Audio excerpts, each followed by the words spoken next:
So mga lods, dito tayo sa kabila, no? Ito. Yan. Yan ang tinatawag na Palawan Bearcat. Yan ang tinatawag na Palawan Bearcat. Yung amoy nito mga lods, may kahawig sila sa tinatawag na palm civet, yung pinapakain ng kape. May kahawig sila ng amoy. Hindi sila mga mababaho. Parang may kakaibang amoy lang talaga na parang hindi katulad sa ibang mga hayop na iba yung amoy. So Palawan Bearcat mga lods, no?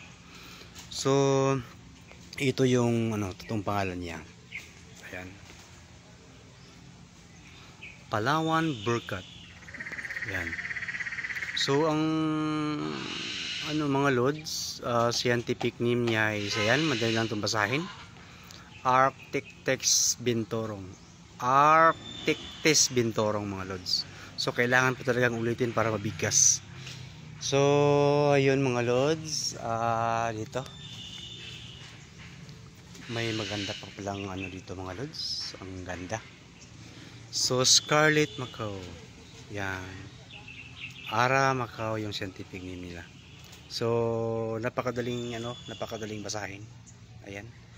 Tapos yung kulay niya, ang ganda, parang pinipinta. Yan. Andun siya sa loob, ayan mga lods.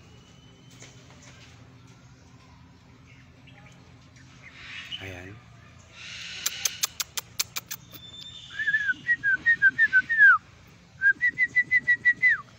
Ayaw pumansin.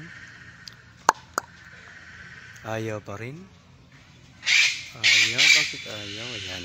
Yan. Nakatingin na.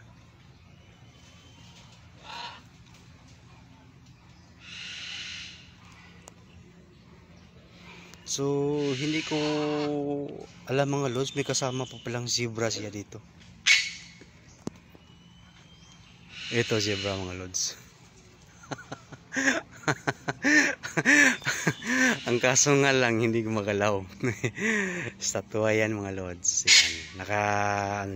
Nilagay lang diyan para design sa sa gilid ng kulungan.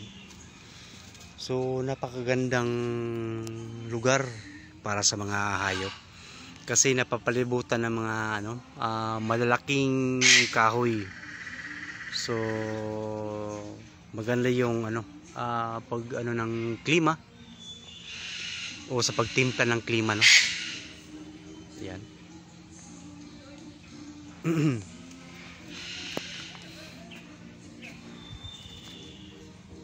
So pupunta tayo maya sa pupunta tayo sa Tiger Woods. So mga lason, dito tayo sa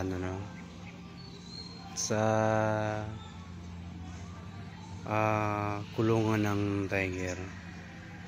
Ayan.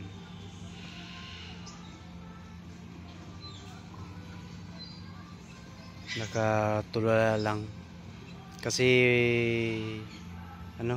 hindi pa yan kumakain. Pagdating ng 3 PM kakain na yan. Kasi ganoon din yung preparation nila. Pagdating ng 3 PM kakain na yan.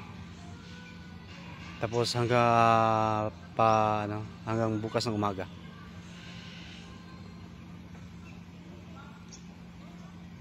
So yan ang tinatawag na Siberian tiger mga lods, no?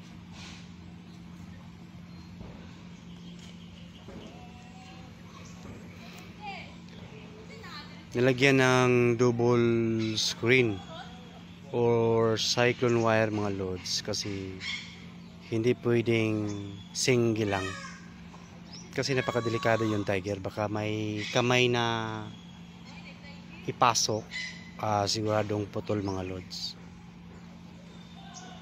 So hanggang dito na mga lods, no? Huwag kalimutang mag-follow, like and share sa aking mga videos.